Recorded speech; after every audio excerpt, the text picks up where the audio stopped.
Hello, lovely people of the world. Once again, here to you, and welcome back to Let's Play Spyro 2 Ripto's Rage.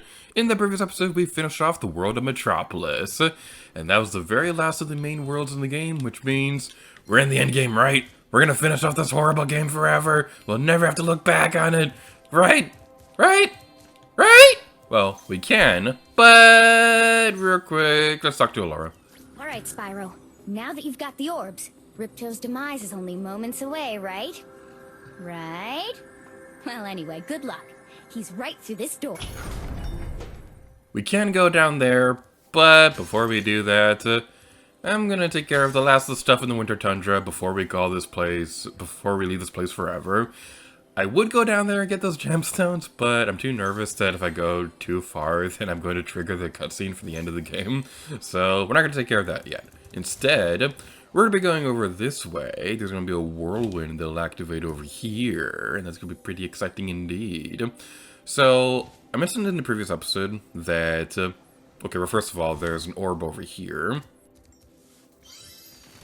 I mentioned in the previous episode that it feels like this game had a rushed development cycle, and I think the Winter Tundra is probably the biggest example of this.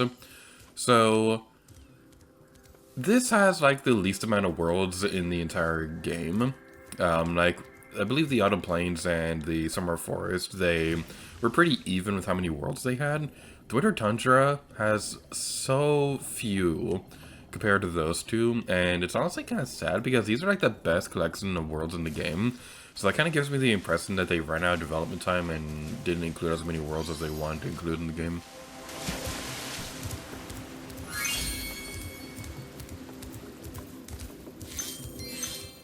So before we talk to that jerk, we'll be going back over this way.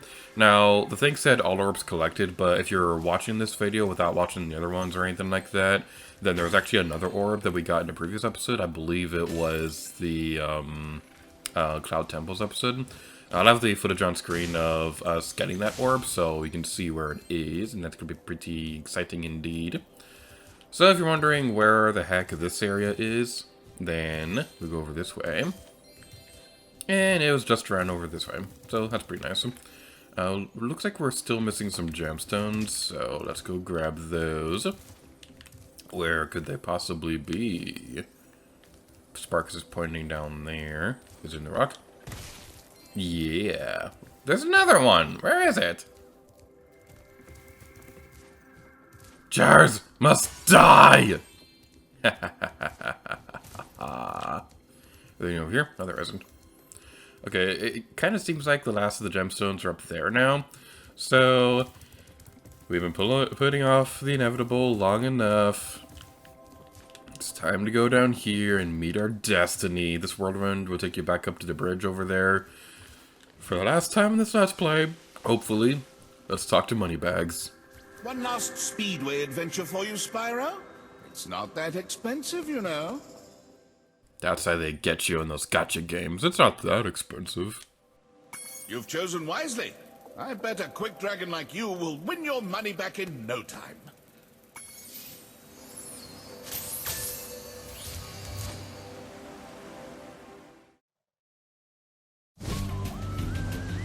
Alrighty then, so continuing the trend of the rest of the Let's Play, I did not practice for this Speedway at all, and I barely remember it, so that's gonna be fun. Although I will say, it's very pretty so far. I do like how it looks. So, yeah, we'll be going over this way. I guess a charge will probably be better for this area. That was the end of the platform!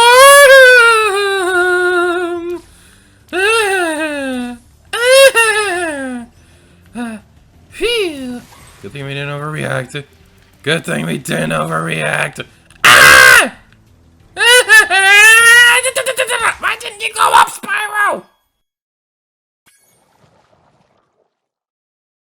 All things considered, that wasn't too bad of a first one. We did get a lot of them. So hopefully this one will not be as much of a nightmare as some of the other speedways in this game.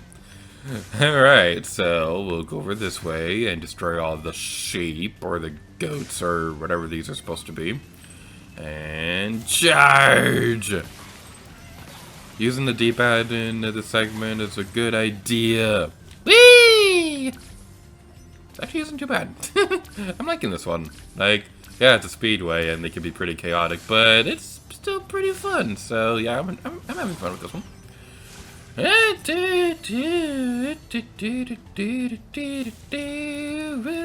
this way now. I don't know why I'm singing.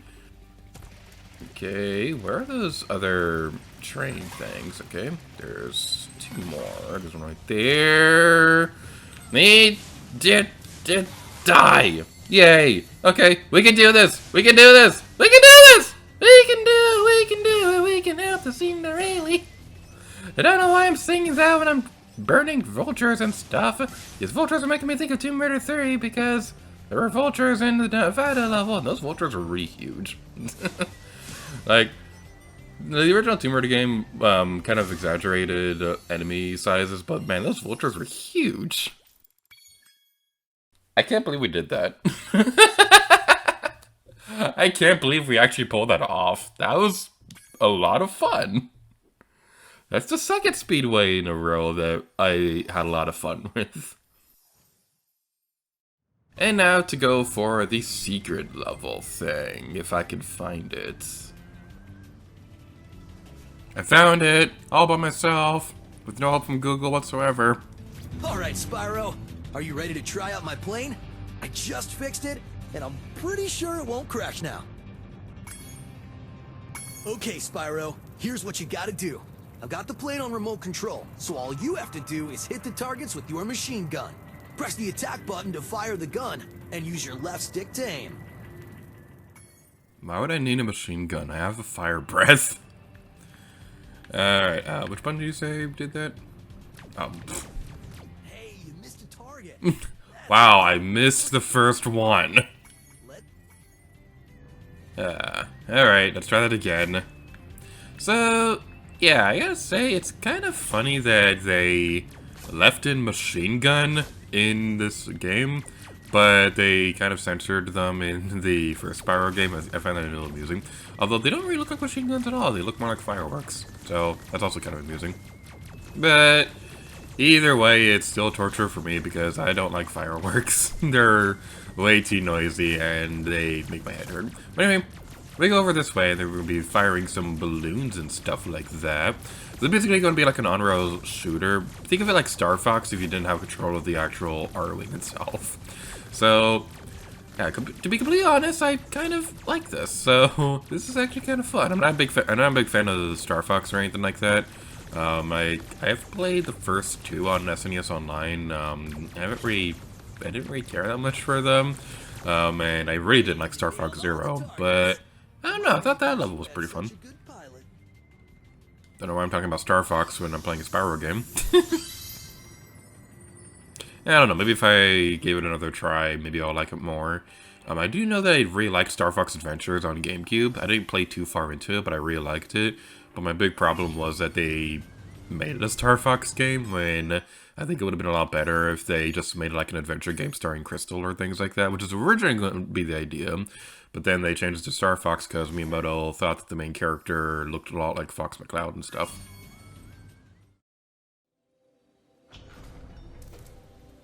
So having taken care of all that, there's only one more thing left for us to do. The next episode of Spyro 2 Ripto's Rage will be the finale. So, in the next episode, we'll be entering Ripto's Arena. So, thank you all so much for watching this episode of Spyro 2 Ripto's Rage, as soon as we finish getting on top of these stairs. Man, I don't like these stairs, they're way too thin. But anyway, thank you all so much for watching this episode of Spyro 2 Ripto's Rage, and until next time, let me get into the center of this. There. Until next time, Lady Gary to you, oh yeah.